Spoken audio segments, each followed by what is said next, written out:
Israel को हथियारों और उपकरणों की सप्लाई रोकने के बारे में अमेरिकी राष्ट्रपति जो बाइडेन का ऐलान बहुत से लोगों के लिए हैरान करने वाला था। इसे इसराइल के लिए एक सख्त और साफ संदेश के तौर पर देखा गया कि उसे गजा की जंग में अपने तौर तरीके बदलने होंगे। इतना ही नहीं, इसराइल पर इस बात के लिए भी दबाव है कि रफा शहर को लेकर उसके जो इरादे हैं उस पर वो लगाम लगाए। हथियारों और उपकरणों की सप्लाई रोकने के फैसले के कुछ ही दिनों बाद बाइडेन प्रशासन ने अमेरिकी कांग्रेस को बताया कि वो इसराइल को $1 अरब से ज़्यादा मूल्य के आर्म्स पैकेज भेज रहे हैं। इस पैकेज में इसराइल के लिए टैंक, मोर्टार, तोपखाने और परिवहन वाहनों के उपकरण शामिल हैं।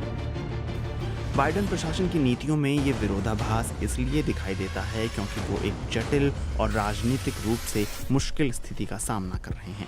अपने कार्यकाल की शुरुआत से बाइडेन प्रशासन का ये नजरिया रहा कि मध्य पूर्व के संघर्षों से दूरी बनाकर रखी जाए ताकि चीन और रूस पर अधिक ध्यान दिया जा सके।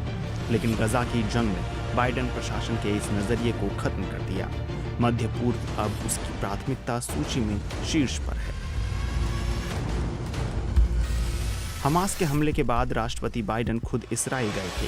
वहां जाकर उन्होंने इसराइल को समर्थन देने वाली अमेरिका की पारंपरिक नीति को दोहराया। इसके बाद इसराइल ने हमास के खिलाफ जंग की शुरुआत की और अमेरिका ने शुरू में इसका समर्थन किया। जैसा कि हमेशा से होता आया है, इसराइल अमेरिकी हथियारों पर लगभग पूरी तरह से निर्भर था। लेकिन आने वाले महीनों में मामला और अधिक जटिल होता चला गया।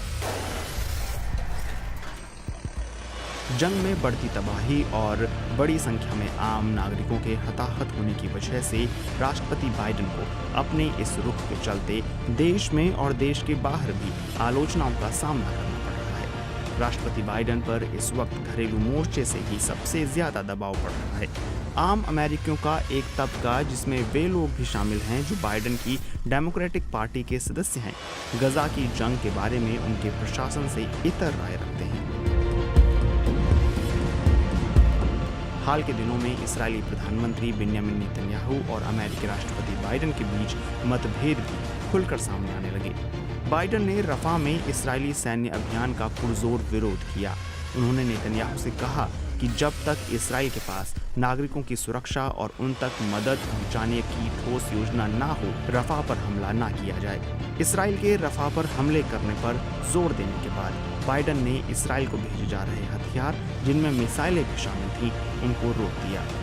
बाइडेन ने उम्मीद की थी कि इससे इस्राएल पर दबाव बनेगा और इस्राएल रास्ता बदलने के लिए तैयार हो जाएगा। साथ ही घरेलू राजनीति में उनके समर्थकों का गुस्सा भी कुछ कम होगा। भले ही उनकी अपनी पार्टी के मुख्य नेताओं और कांग्रेस ने उनके इस कदम का समर्थन किया, लेकिन पार्टी में ऐसे भी कई लोग थे जो ये मानते हैं कि युद्ध के बीच इस्राएल पर इस तरह का दबाव नहीं बनाया जाना चाहिए। अमेरिकी नीति को मुश्किल राजनीतिक परिस्थिति से दो चार होना पड़ रहा है।